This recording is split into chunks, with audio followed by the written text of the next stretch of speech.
Estamos de volta com o nosso Fora da Curva e hoje eu e Sula Musi vamos falar de um tema muito importante no nosso dia a dia. Algo que se tornou quase que parte do nosso corpo. Nós vamos falar sobre o celular. E a gente poderia denominar inclusive esse episódio como o celular a droga legalizada do século XXI. Por quê? Sabemos muito bem como o celular atinge diretamente o nosso cérebro. E para falar sobre isso, trouxe dois especialistas extremamente especiais, Dr. Luiz Felipe Couto e Natália Santos, para falar um pouquinho desse assunto com a gente. Vou pedir a vocês que se apresentem, por favor. Luiz. Olá pessoal, eu sou o Luiz Felipe Couto, eu sou psiquiatra da infância e adolescência e vai ser um prazer ter essa conversa aqui, estou muito feliz de ter sido convidado. Obrigado. Eu sou a Natália Santos, obrigada pelo convite. Eu sou psicóloga e neuropsicóloga e tenho mestrado em neurociências e educação. Muito obrigado. Sula, faça as honras aí. Eu sou a Sula Musi, eu sou psicopedagoga e é um prazer estar aqui com vocês. Muito bom. Pessoal, então, vamos começar esse bate-papo falando de algo que, assim, mudou a história, da sociedade, o uso do telefone. A gente poderia até fazer um paralelo do computador e o telefone, como eles foram, como eles revolucionaram e foram se aproximando e hoje, de certa forma, se tornaram basicamente um. E mudou completamente o nosso estilo de vida. A gente pode falar, eu acredito, muito sobre isso, e é algo que a gente vai falar bastante, sobre essa mudança de estilo de vida se a gente pega os anos 90 e a atualidade. Como é que vocês avaliam, como é que vocês percebem tudo isso, em termos dessa tecnologia, de como ela nos facilita, mas o quanto que ela interfere diretamente na nossa existência mesmo? O que vocês acham? Bom, eu tenho visto que até 15 anos atrás, o uso da tecnologia, do computador, do celular, do smartphone, ele era de ferramenta. A gente tinha momentos do dia que precisava lançar a mão dessas ferramentas, fazia, depois continuava na vida.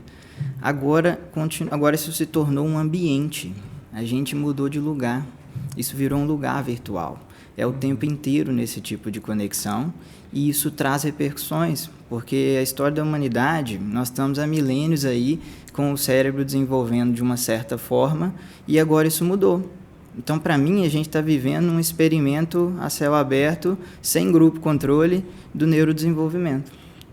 Perfeito, Luiz. Acho que quando você fala, quando você coloca essa questão da evolução do ser humano, eu li um livro que é o Geração Ansiosa, do Jonathan Haidt, e ele fala sobre uma mudança na reconfiguração da infância. Então, antes a gente tinha a infância que era baseada no brincar, as crianças iam para as praças, se relacionavam, e hoje a gente vive uma infância baseada no celular.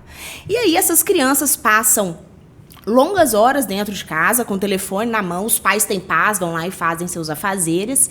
E isso aí certamente vai mexer muito com o desenvolvimento dessas crianças. Eu gostaria que vocês respondessem para mim uma dúvida, uma grande dúvida que eu tenho, pensando em desenvolvimento cerebral, tá? Qual que é a diferença para uma criança que se desenvolve conectada com o mundo real para uma outra criança que se desenvolve com longas horas de tela, conectada com o mundo virtual? Essa é uma questão que eu lembro muito bem quando começou o touch, e eu lembro de ver uma reportagem, como que fala, gente? Uma propaganda em que tinha uma criança tentando fazer assim com uma página de revista. E eu estava na época, não sei se era na pós, ou se eu ainda estava na graduação, eu pensei assim, gente, olha o desenvolvimento, o que vai ser isso da psicomotricidade, de como que a pessoa interpreta, a situação real e como que ela acha que é a acessibilidade das coisas, assim, Então a gente tem hoje em dia uma característica que eu acho que é de ter uma acessibilidade muito fácil, Parece que tudo a gente consegue acessar ao mesmo tempo, mas por outro lado, a gente tem uma condição em que está acessando de uma forma que é parcial, Porque uma criança que está diante de uma tela, ela está tendo um conhecimento de uma coisa que não é por todas as vias, Como a gente desenvolvia antes, no momento em que a criança começava a ter um pouquinho de autonomia, de poder andar, de poder manipular as coisas e de repente ela está numa posição passiva, receptiva e criando um conhecimento que ele não está atrelado tão fortemente com a experiência, E aí eu fico sempre pensando nessa questão do desenvolvimento, que a gente tem uma lógica do processo, de começar ali num processo que a gente vai pelas áreas primárias, a gente tem ali a motricidade, o sensorial vindo junto, e aí vem para a área da linguagem, e essas coisas todas têm um caminho para percorrer. E aí, de repente, ela está sendo bombardeada por uma série de informações em que esses caminhos eles não estão sendo respeitados na mesma lógica, né?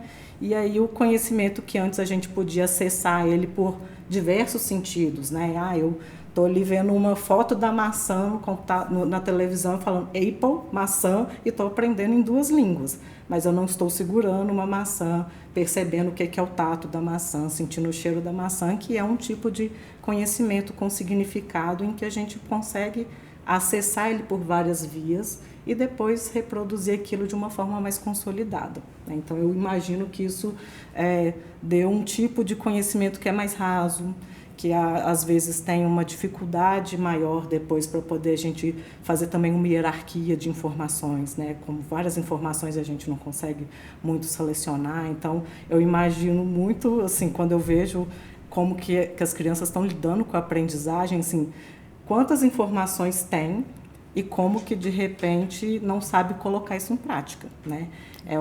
Eu sei de várias coisas, mas na hora de performar dá uma insegurança, tem uma frustração, e isso eu acho que incomoda, né? E na hora de organizar esse processo, que aí quando já chega lá nas funções executivas, né? Então a gente vê que o conhecimento ele está um pouco balançado, assim, né? Isso é uma das coisas que eu vejo no processo da aprendizagem, né? E sem contar que tem as questões que são as socioemocionais, né? Não interage tanto, né? A tela não é responsiva, né? E aí a gente tem um fator que é de não ter o conhecimento associado, né, com uma coisa emocional, que a gente tem uma tendência de memorizar mais e de a gente conseguir trabalhar uma linguagem que é essa linguagem dinâmica, eu acho, né? A conversação, eu acho, dos adolescentes hoje em dia, né, e das crianças, é um processo complicado, assim, né, da conversa que é responsiva, do falar, de entender o que o outro está querendo dizer, de interpretar, de fazer essa leitura, né? E aí eu vejo como se eles estivessem meio na superfície das coisas e sem aprofundar muito, né? E aí tem essa demanda do eu sei tanta coisa, por que eu não estou conseguindo fazer? Né? E os pais, por que eles sabem tantas coisas, mas chega na hora eles não conseguem fazer? Você fala isso, eu penso assim na prática, né?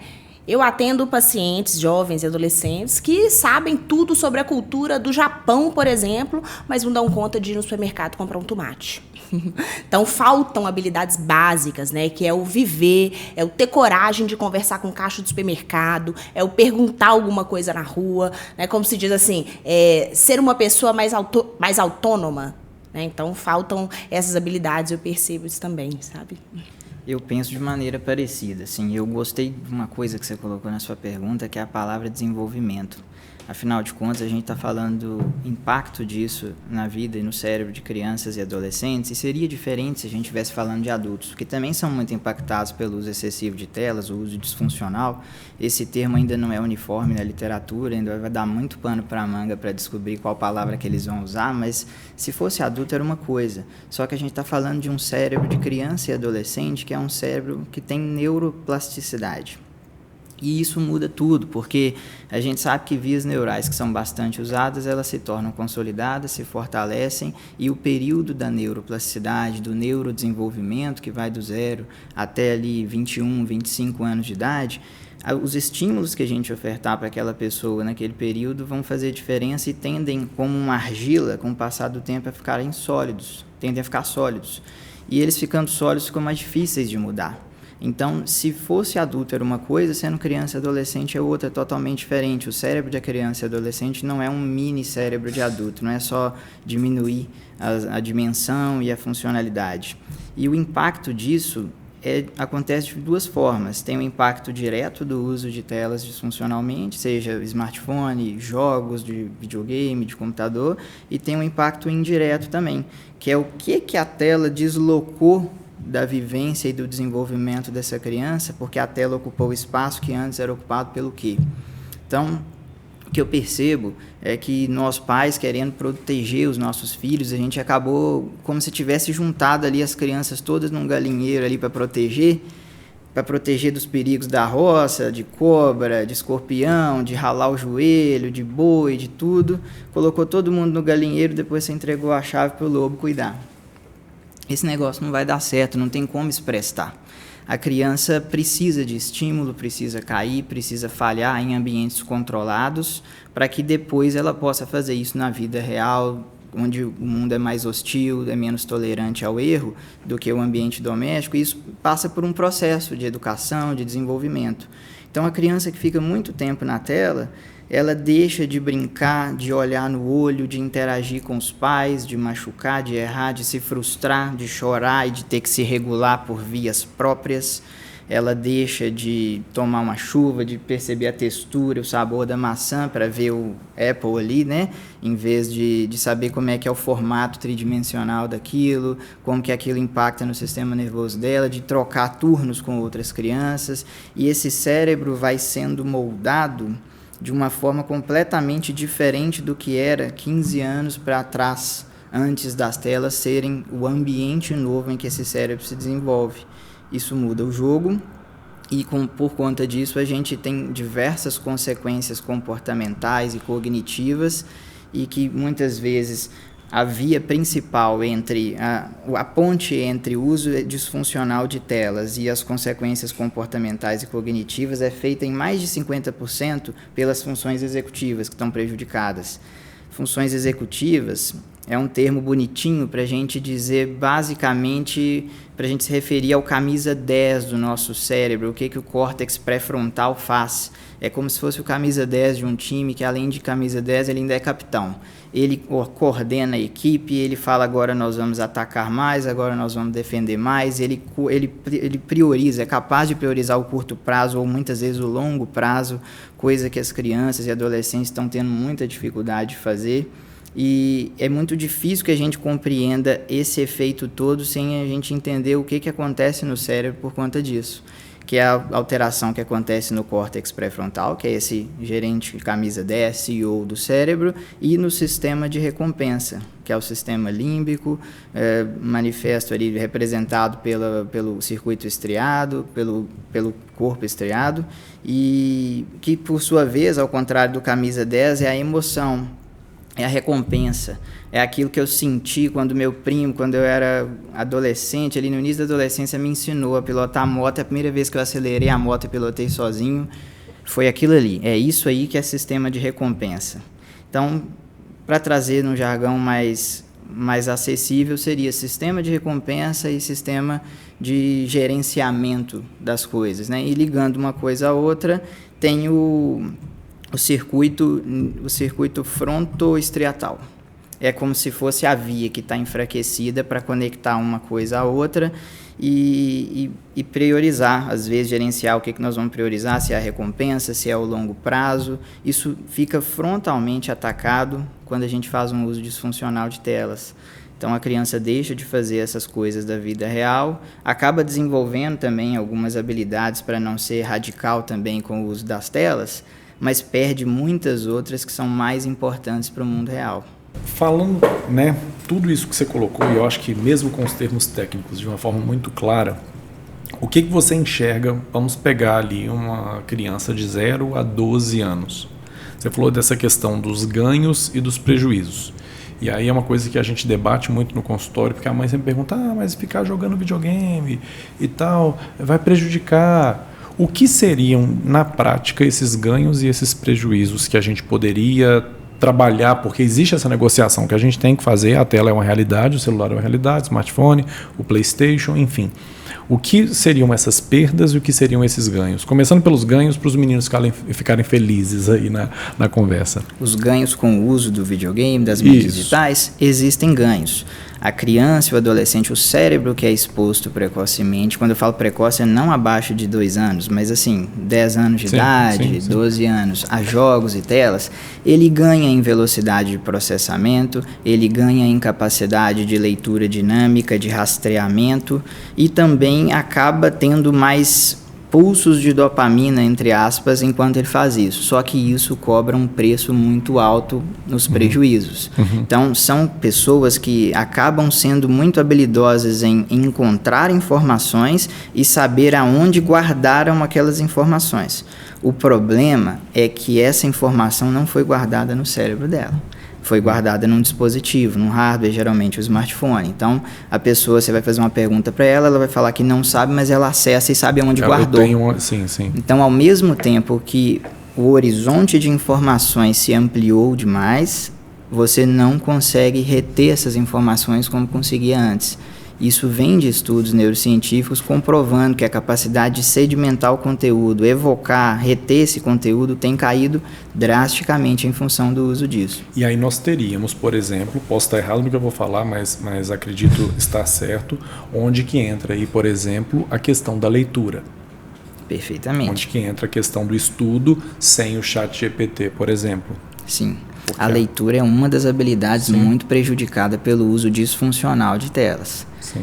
E outras habilidades são a capacidade de memorizar, a capacidade de tolerar o tédio, a capacidade de permanecer focado em atividades por mais tempo. Perfeito. Daí a gente vê estudos hoje concluindo que pessoas que são expostas a tempo excessivo e uso disfuncional de telas, principalmente smartphone, mas pode ser videogame, pode ser computador, se essas pessoas desenvolvem ou podem desenvolver quadros clínicos idênticos ao TDAH.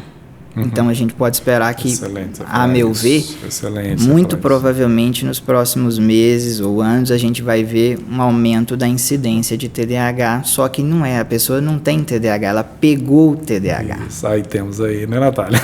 Conta pra gente como é que é isso aí quando chega lá na avaliação. A escola pede desesperada, porque nós já estamos vivendo isso, você sabe bem, né? As escolas hoje pedem com uma grande frequência esse primeiro semestre, mas no segundo piora, né, essa situação, os diagnósticos, os relatórios. Por quê? Porque hoje uma sala de 30, 35 alunos, nós temos 20 que estão na suspeita se não estiverem dentro de um diagnóstico.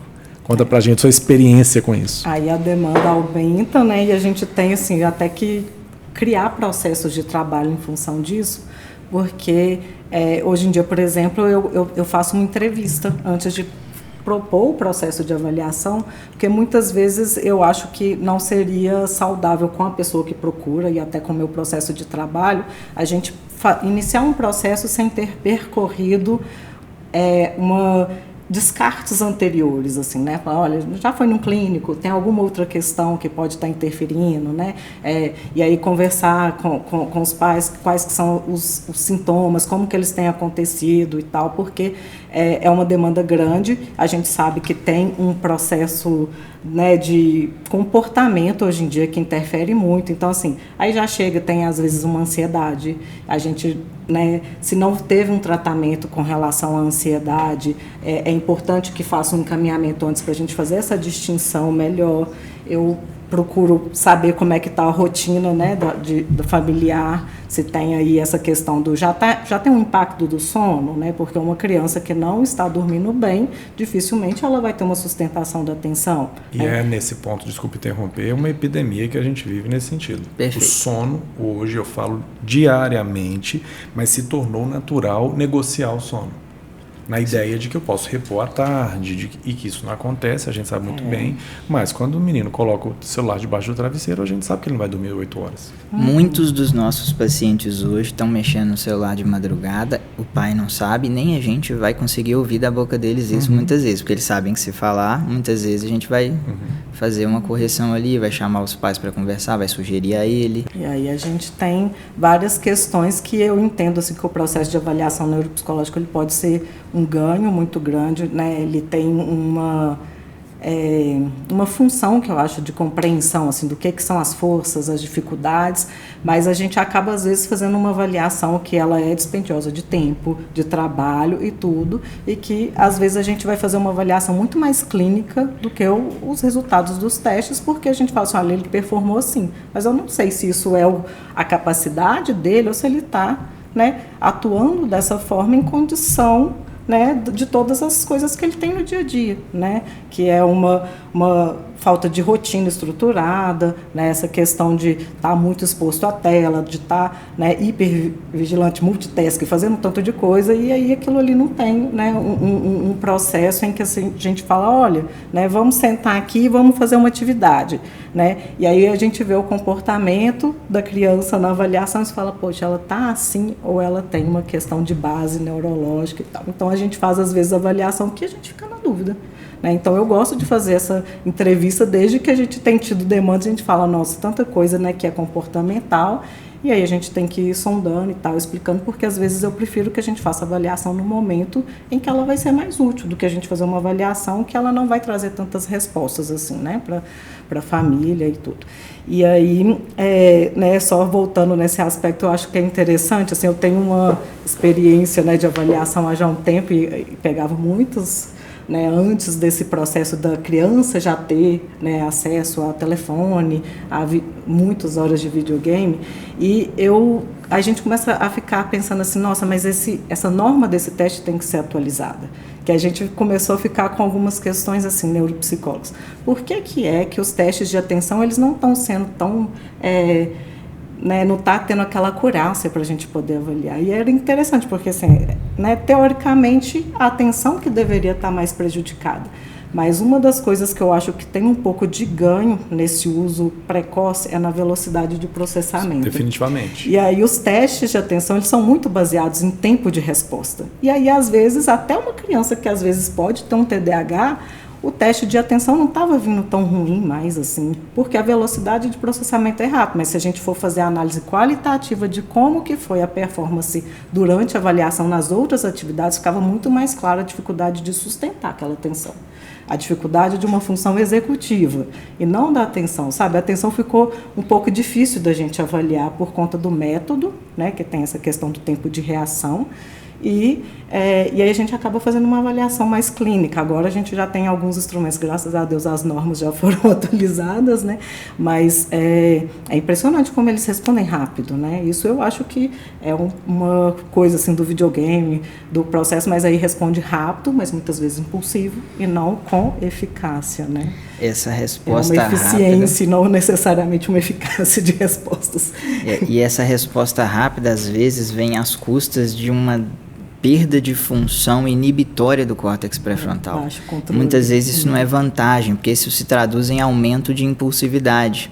Então, quando eu fui fazer uma revisão literária do que tem hoje a respeito disso, a gente comprova do ponto de vista anatômico e funcional coisas que a gente vê na clínica ou nas avaliações todos os dias. Você vê crianças mais impulsivas, mais agressivas, mais desatentas, com uma velocidade de resposta até mais rápida, mas uma qualidade de resposta prejudicada. Mais erros provavelmente por marcar que era certo sendo que era o errado, né? Tem um termo técnico para isso.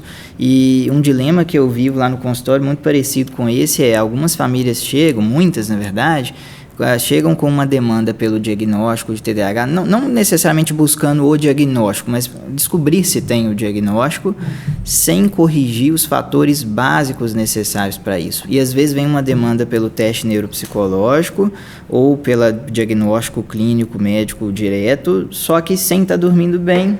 Se a criança ou adolescente não estiver dormindo bem, basta uma noite mal dormida para as funções executivas ficarem prejudicadas. Uma noite que a gente dorme mal é suficiente para contaminar um teste neuropsicológico, provavelmente. Então, sono, uso excessivo de telas, presença de transtornos ansiosos ou depressivos, tudo isso pode falsear um falso positivo de diagnóstico de TDAH. E às vezes não é. É verdade que o TDAH é um transtorno prevalente, comum. As referências do DSM colocam entre 2,5% e 5% da população. Isso varia de acordo com o método da pesquisa, varia com relação ao país, com a região, até do mesmo país. Mas hoje a gente está vendo nos ambientes clínicos uma prevalência mais alta do que isso. Provavelmente por dois problemas. Essa da prevalência está maior é por causa de falso positivo. Não necessariamente porque o clínico é daqueles que quer dar diagnóstico de TDAH para todo mundo, mas é porque às vezes ele é enganado pelo kick da bola mesmo. A criança que fala que está dormindo bem, os pais não supervisionam, e na verdade ela está dormindo 5 horas por noite porque está ficando no celular, Como é que você vai falar que ela está dormindo mal se você não está lá para ver, né? Então, isso pode te enganar no diagnóstico. Essa criança vai ter disfunção executiva. Então, o outro extremo é tão danoso quanto, que é a ausência de diagnóstico para quem de fato tem. Então, é a negação, ou infelizmente alguns profissionais, colegas nossos que dizem que nem existe até, ou então a família tem um receio, o receio até pelo excesso de diagnóstico. Então, a gente tem que buscar o caminho do meio, fazer uma avaliação com paciência, com tempo, perguntando, criando um vínculo bacana para que essa família e esse adolescente ou criança possam se abrir com a gente. E a gente poder descobrir se é mesmo TDAH ou se é uma disfunção executiva secundária ao uso disfuncional de telas, né? Excelente. E quando a gente fala de saúde mental, acho que vocês dois trouxeram muito bem esse tema, nós pensando assim, temporalmente, né? Em 2010 ali surgiu o smartphone, em 2012 surgem as redes sociais, eu já vi diversos gráficos, mas nunca encontrei um do Brasil, mas diversos gráficos nos Estados Unidos, indicando que após esse período tem um aumento gigante aí de diagnósticos em transtornos mentais. Há pesquisadores que defendem que as telas causam mais transtornos mentais e há outros que defendem que, assim, na verdade, hoje se tem mais conhecimento e as pessoas conseguem reconhecer mais os sintomas, que é a Pesquisa Nacional de Saúde do Escolar, a PENSE. E aí esses dados me chamaram muita atenção. Por que eu trouxe eles? Porque eles são os mais recentes que eu encontrei, tá bom? Falando de saúde mental aí de adolescentes de 13 a 17 anos. E aí esses dados aí são bem assim, como você se sente? Isso aqui não é diagnóstico, né? Então 29% dos adolescentes de 13 a 17 anos disseram se sentir tristes, 50% dos adolescentes de 13 a 17 anos afirmaram que se preocupar na maioria das vezes ou sempre. Em ambos os casos, e isso aí me chama muita atenção, já li alguns livros e artigos sobre isso, mas o maior problema está entre as meninas. 26% dos adolescentes dizem que ninguém se preocupa com eles, 18,5% dos adolescentes disseram que a vida não vale a pena ser vivida e 32% relataram vontade de se machucar intencionalmente. E nessa pesquisa, uma pesquisa que ocorreu em todas as regiões do Brasil, aqui tem mais de 100 mil pessoas que participaram dessa pesquisa. E eu achei, quando eu encontrei essa pesquisa, esses dados me foram muito alarmantes. E eu queria fazer uma pergunta para vocês, talvez, não sei se é uma pergunta até um pouco capciosa, mas assim, no sentido, vocês teriam alguma resposta para nos dizer assim, as redes sociais, elas causam transtorno? A gente pode atribuir causalidade do aumento de transtornos mentais ao uso exacerbado das redes sociais? Hoje, o que a gente tem na literatura é de uma relação bidirecional. Isso significa que as redes sociais, ou o uso problemático de telas, rede social dentre eles, o uso problemático favorece que a pessoa tenha, ou está associado à pessoa, ou faz com que ela use mais telas. O uso problemático de telas faz com que ela adoeça mais do ponto de vista mental, e o adoecimento mental favorece que use mais telas. Isso entra num sistema de ciclo vicioso.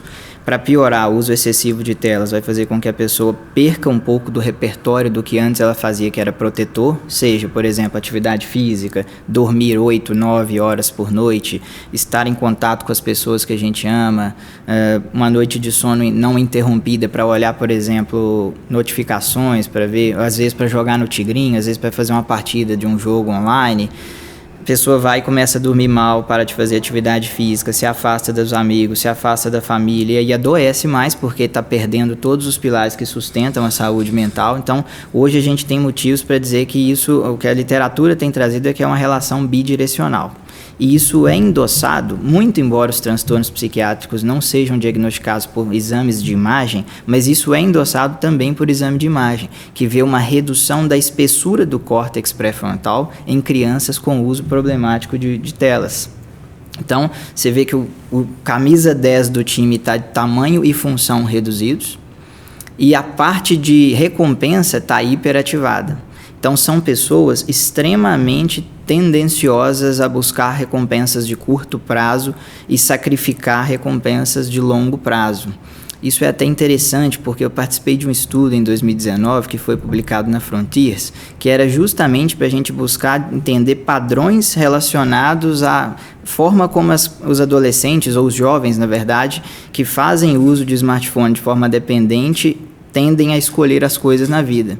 E o resultado que a gente teve, inclusive avaliando condutância da pele, é que os adolescentes, os jovens, perdão, que fazem uso problemático de telas, de smartphone principalmente, tendem a tomar decisões que privilegiam o curto prazo, e na hora que eles tomam uma ferrada por causa daquilo, porque o dia inteiro a gente é desafiado a privilegiar o curto prazo ou o longo prazo, na hora que eles tomam uma ferrada dói menos. Então, geralmente, quando a gente está prestes a tomar uma decisão que pode ser prejudicial para a gente, muda a condutância da pele. E depois muda de novo quando a gente sofre o prejuízo por isso. Muda menos, né, no cérebro dessas crianças, desses adolescentes e jovens, que têm uso problemático de smartphone, muda menos a condutância. Então, nós estamos falando de uma coisa que a gente vê no consultório, que a gente vê nas avaliações neuropsicológicas e agora a gente vê do ponto de vista físico, funcional, anatômico, nos exames de imagem. Perfeito. Fazer uma pergunta dentro de tudo isso que foi colocado, até não apenas o que Sula colocou, mas muito da pesquisa aqui também. A gente falou diretamente sobre o TDAH, né?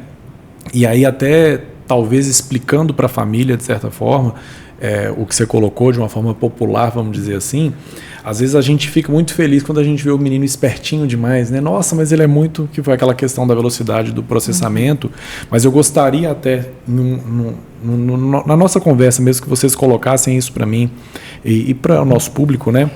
O prejuízo, né? E aí eu já vou antecipar, até dentro de um termo que também não é científico, mas não é ainda validado cientificamente, que o preço que a gente paga desse garoto esperto, dessa pessoa muito desenrolada ali nas respostas, é esse burnout que a gente tem falado em crianças, adolescentes e adultos. Por quê? O processamento rápido do cérebro também, você paga um preço.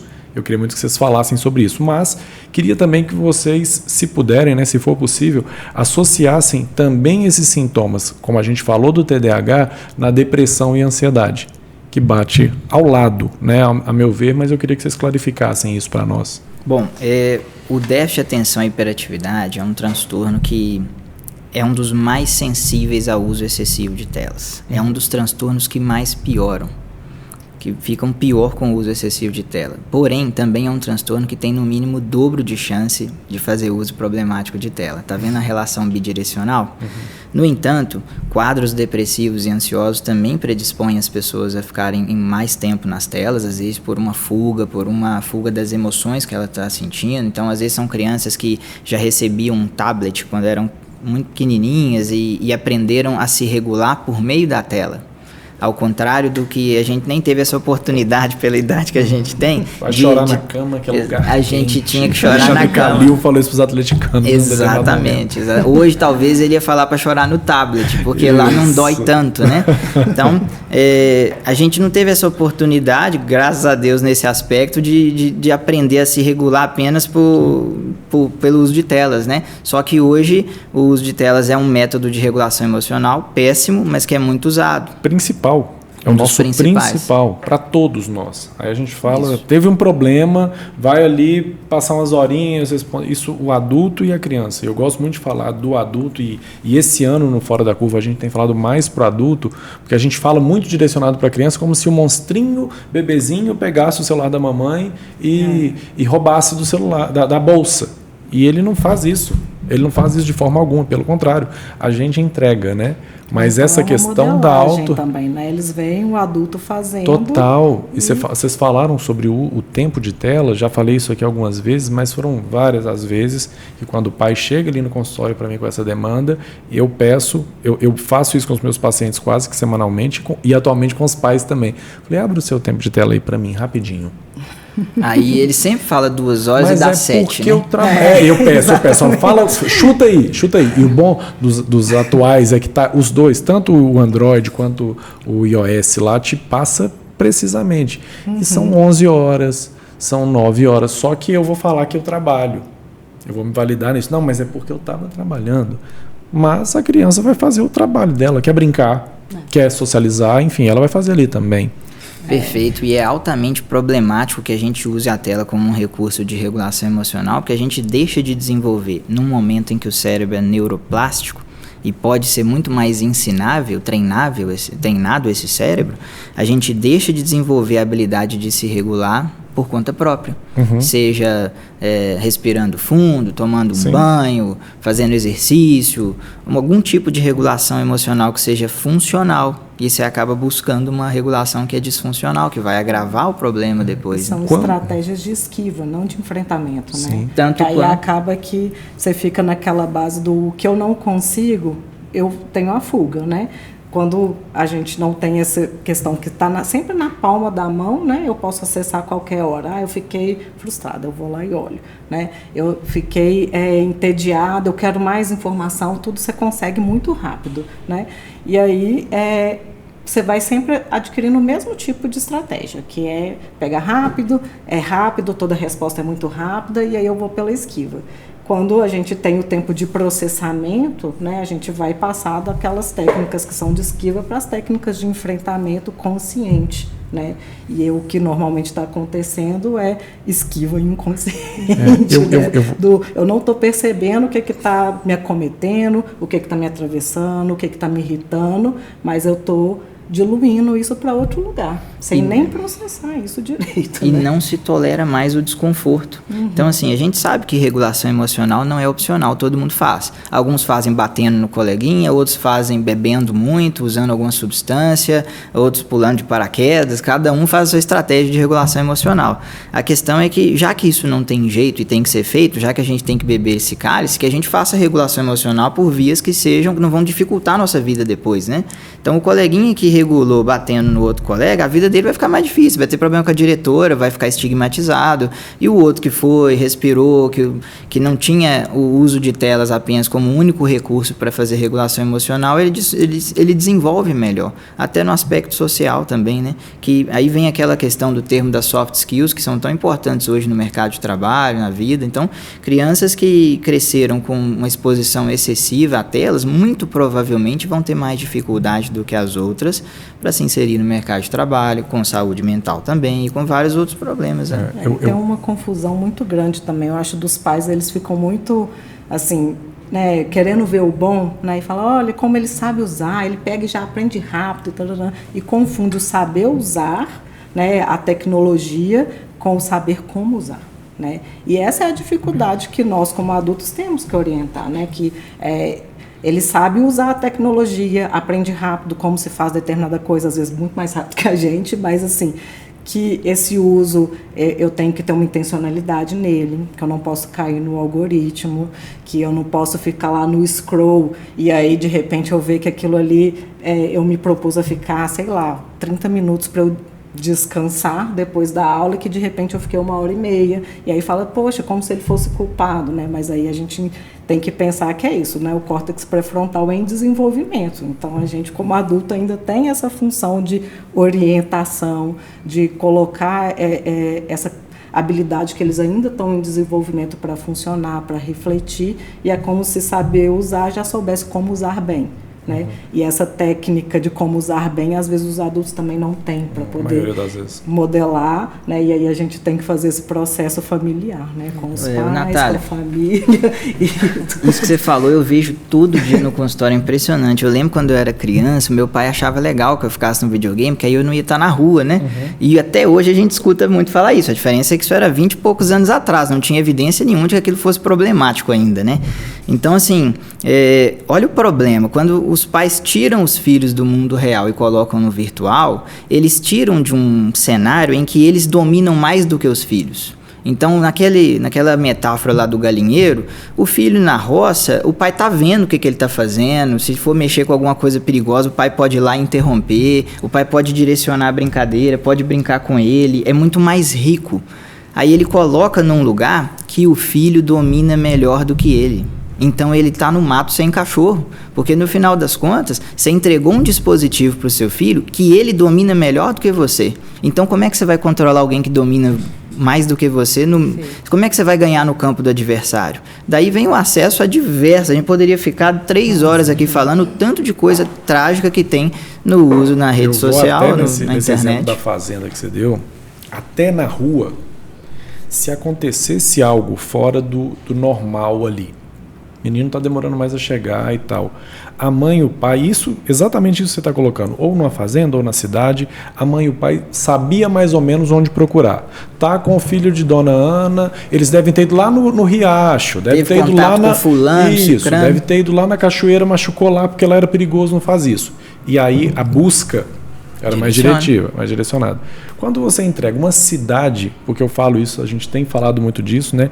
O smartphone é uma cidade, a internet é uma cidade com ruas, né? E você está ali com o seu carro passeando e entrando no bairro que você quiser, que são as páginas, são os aplicativos, enfim. As pessoas. As pessoas, exatamente.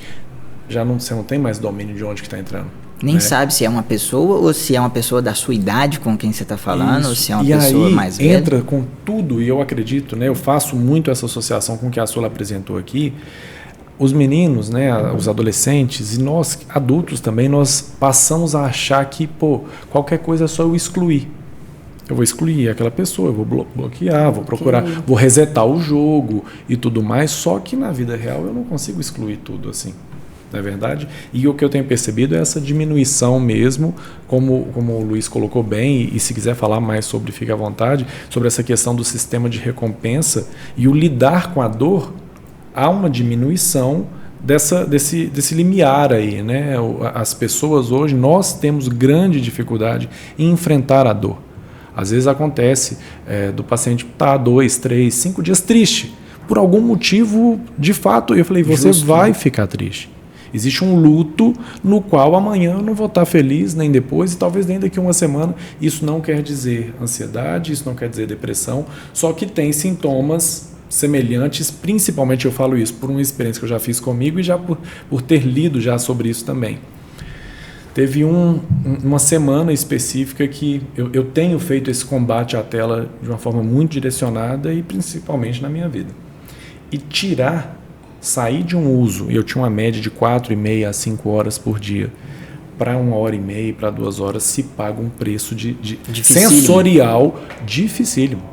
Teve um sábado que eu andava a minha casa e, cara, o que não está bem, eu não estou legal, e angustiado, peito apertado, até eu processar e lembrar, opa... E chega um momento, quando você vai desvinculando do celular, que as pessoas param de te mandar mensagem. Então, começa a te dar com a culpa, né?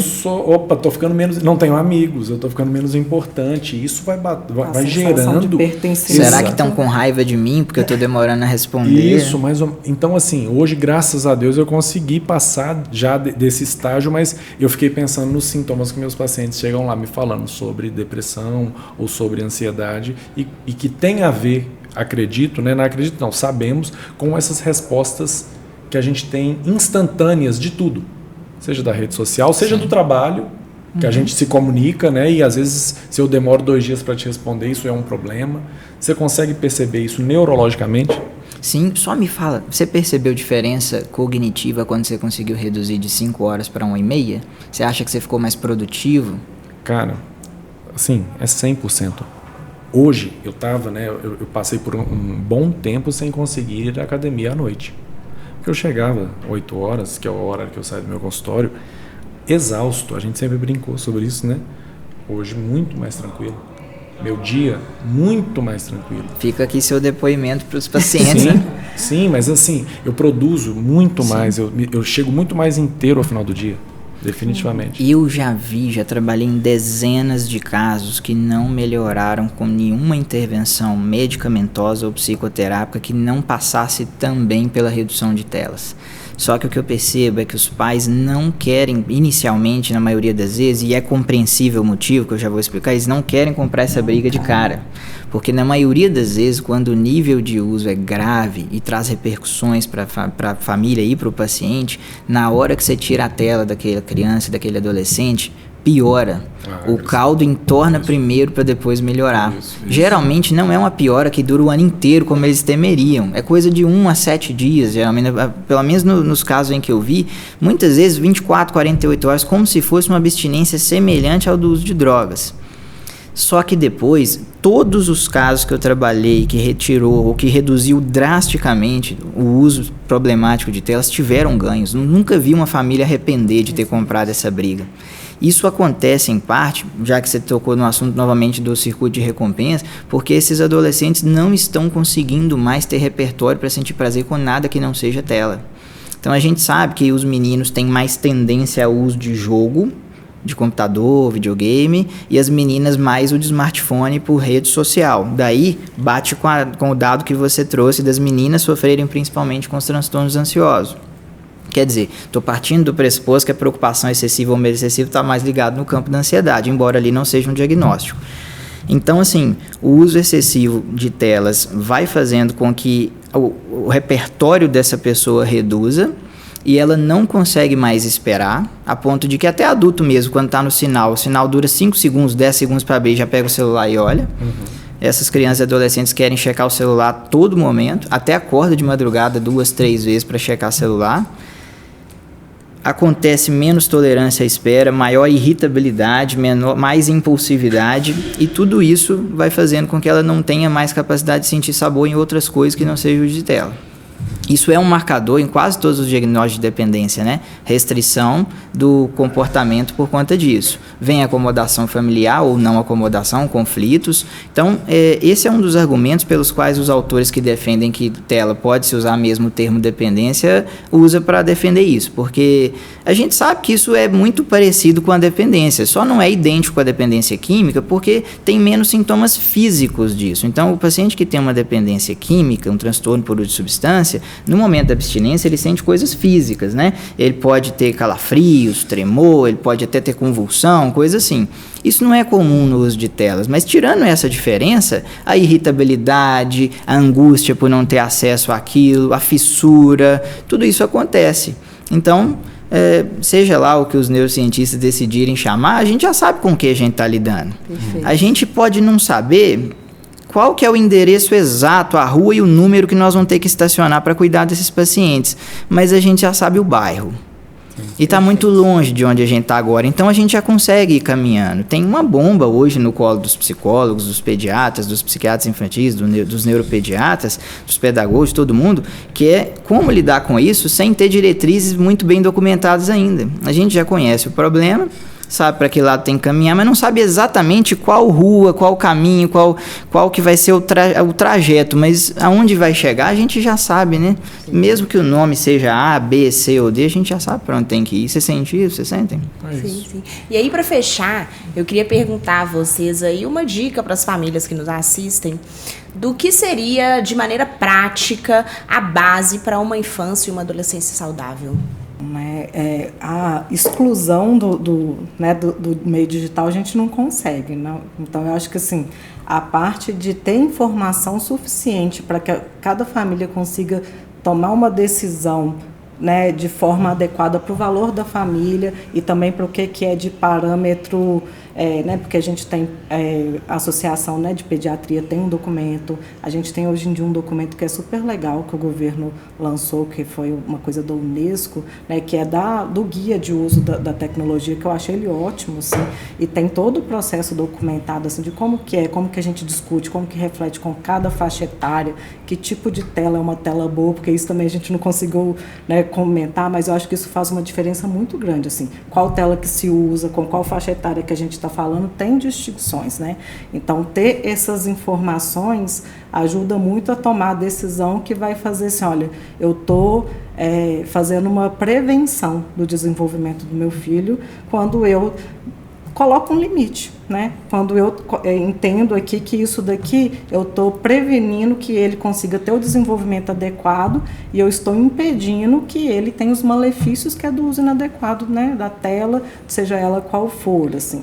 E aí é importante a gente fazer essa questão de não ser uma coisa que você vai lá e coloca para o filho e não cumpre, né? Porque isso não é uma educação que vai surtir um efeito, porque a modelagem é a melhor forma, né? Lógico que você não vai seguir a mesma regra do filho, mas é importante que ele veja que você tenha o mesmo cuidado, né? Está se cuidando da mesma forma para não fazer aquela uso excessivo, de você não estar dando atenção. Então é importante ter essa presença e esse equilíbrio, né? Que você consiga fornecer os meios naturais e vivenciais, experienciais, e saber fornecer aquele tipo de tela que é saudável e dentro da classificação etária, né? Perfeito. E você, Eu penso de forma parecida. Lá no meu trabalho eu costumo primeiro orientar que os pais observem como é o padrão que eles se relacionam com as telas.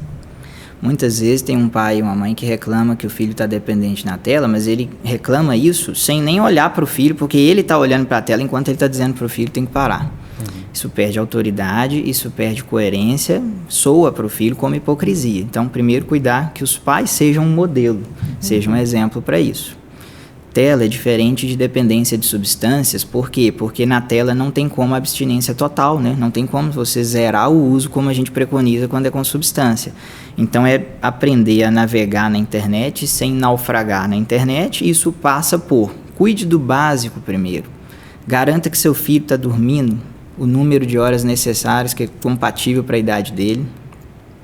Permita que esse filho esteja na vida real, que ele saia um pouco das telas para entrar na vida real. Isso envolve você mediar, você estar junto. Então, se tiver que usar a tela, que seja junto com você, vendo um filme junto, comentando, assistindo Chaves, por exemplo. Talvez o Chaves hoje seria cancelado, eu não sei, mas é bacana de assistir. Então, faça com ele, promova atividade física, que você faça também, e quero que ele possa fazer.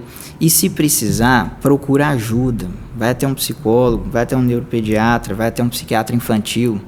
Peça ajuda, porque talvez o seu filho pode ter um transtorno de ansiedade, ou um transtorno depressivo, ou um TDAH, uma coisa que pode ser mais forte do que ele, acabe drenando a atenção dele para o uso de telas. E às vezes, sem tratar essas comorbidades, então, o uso de tela não tem remédio molecular para isso, fármaco que você compra na farmácia para isso. Mas as comorbidades você precisa tratar se tiver o caso, for o caso de tomar remédio, ou fazer psicoterapia, TCC, ou alguma terapia contextual, alguma que seja derivada. Peça ajuda, porque quanto mais cedo você enfrentar esse desafio, mais rápido e mais fácil é de resolver. Eu costumo brincar lá no consultório que é mate o dragão. Sempre que você tem um dragão para matar, debaixo dele tem algum tesouro. O Shrek enfrentou o dragão e achou a Fiona lá, né? E na mitologia, então assim, debaixo do dragão tem um tesouro. Hoje o maior dragão do consultório é o uso problemático de telas, mas nunca teve um caso que vencesse esse dragão e que não tivesse lucro suficiente para valer a pena. Muito bom, pessoal, muito obrigado. A vocês que nos assistiram, muito obrigado. Nós vamos continuar nos próximos episódios. O Luiz até falou sobre algo que já é a nossa próxima gravação, que é com relação a esses efeitos comportamentais e consequências. E mesmo não tendo diretrizes muito claras, é o nosso compromisso com vocês, né, enquanto nossos pacientes, direcionar dentro daquilo que a gente sabe. E eu vou finalizar até fazendo um paralelo, que talvez muita gente ache, nossa, meio nada a ver, mas eu assisti esses dias aquela série do Netflix, Emergência Radioativa, né? Que é daquele caso do Césio em 137. 137. E tudo aquilo aconteceu porque, se eu não me engano, o pai levou para casa, né, uma coisa linda que brilhava e foi passou no corpo da menina, passou no pescoço da esposa, e ele não sabia que ele tinha levado para casa algo tão contagioso, algo tão terrível. Então, o que eu vou te pedir hoje, antes de adquirir algo para o seu filho, né? Principalmente quando se trata da tela, do celular, pense muito bem, conheça muito bem o que você está levando, quais são os riscos que você está correndo ao permitir certos acessos, porque a gente tem pagado preço muito danoso, algo muito danoso enquanto sociedade, devido ao uso excessivo das telas, da rede social, que se tornou algo tão danoso, principalmente para as meninas, a cobrança exagerada com o corpo, os assédios, os abusos que a gente tem visto diariamente. Então pense bem, mas nós vamos orientar também sobre como fazer isso de uma forma saudável. Muito obrigado e até o próximo Fora da Curva.